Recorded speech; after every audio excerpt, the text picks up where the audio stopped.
Exclusively you hate Hindus and Hinduism. Mosque को नहीं control करे, गुरुद्वारों को कंट्रोल नहीं करे, चर्चिस को कंट्रोल नहीं करे, कि कोई हक नहीं है ये मांगने का भी। आप अरे जो औरंगजेब ने किया काशी में भूल जाओ उसको, जो बाबरी मस्जिद का हुआ वो भूल जाओ। देखिए ये 500 साल से ओछी राजनीति चली आ रही, 500 साल से मैं कह रहा हूं, क्योंकि जो लेजिटिमेट क्राई थी जस्टिस की, उसको अगर आप 500 साल तक नकारेंगे, उसको कंटेम्प्रेरी भारत में भी कहेंगे कि कोई हक नहीं है ये मांगने का भी आपको, और सारे हिस्टोरियंस एक लेफ्टिस्ट प्रवृत्ति के ये कहेंगे कि वहां पे नीचे तो मंदिर था ही नहीं। अभी भी कहते हैं कि वहां पे राम मंदिर नहीं बनना चाहिए था, उससे थोड़ा हट के बनना चाहिए था। कई लोग कहते हैं स्कूल बनने चाहिए थे, हॉस्पिटल्स बनने चाहिए थे, हैं? लेकिन वो सब बातें वो भूल जाते हैं जब सिर्फ हिंदू टेम्पल्स की बात आती है, तभी उनको याद आते हैं। तो मैं 3 चीजें यहां कहना चाहता हूं, क्योंकि आपने बहुत ही अहम मुद्दा उठाया।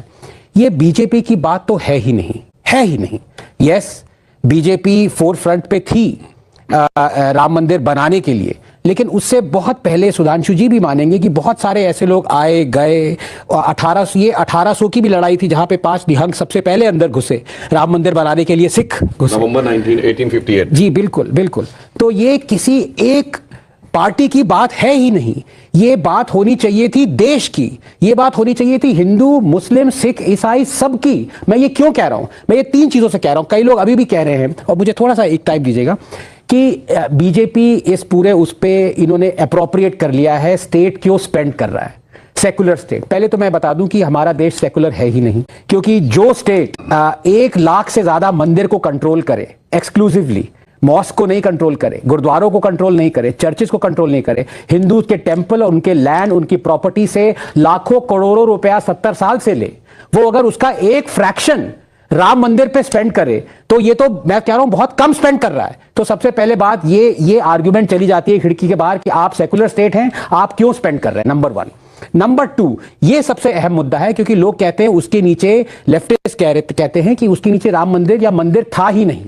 तो ये एएसआई ने सुप्रीम कोर्ट की, आप 2019 की अयोध्या जजमेंट देखिए, at pains to find out कि इवन दो ये टाइटल सूट है, यहां पे एएसआई की डिस्कवरी नहीं आती है, लेकिन सुप्रीम कोर्ट ने ये बतौर माना है कि उसके नीचे हिंदू ओरिजिन का एक टेंपल था, जो कि अब नहीं है। बाबरी मस्जिद उस ढांचे के ऊपर बनी है। और जब ये अयोध्या जजमेंट आ गई, उसके बाद जब खुदाई शुरू हुई नया राम मंदिर बनाने के लिए, तो डजन्स ऑफ मूर्तियां, प्लाक, इंस्क्रिप्शंस सारे उस 1000 साल पहले के मिले, जो कि अब नए राम मंदिर में बनाए जाएंगे। सुधांशु जी इसके बारे में ज्यादा जानते होंगे। तीसरी बात, जो सैम पित्रोदा जी ने कहा कि ये नेशनल इशू नहीं है राम मंदिर, मैं उनसे बिल्कुल इस मामले में एग्री करता हूं। ये नेशनल इशू नहीं। क्यों?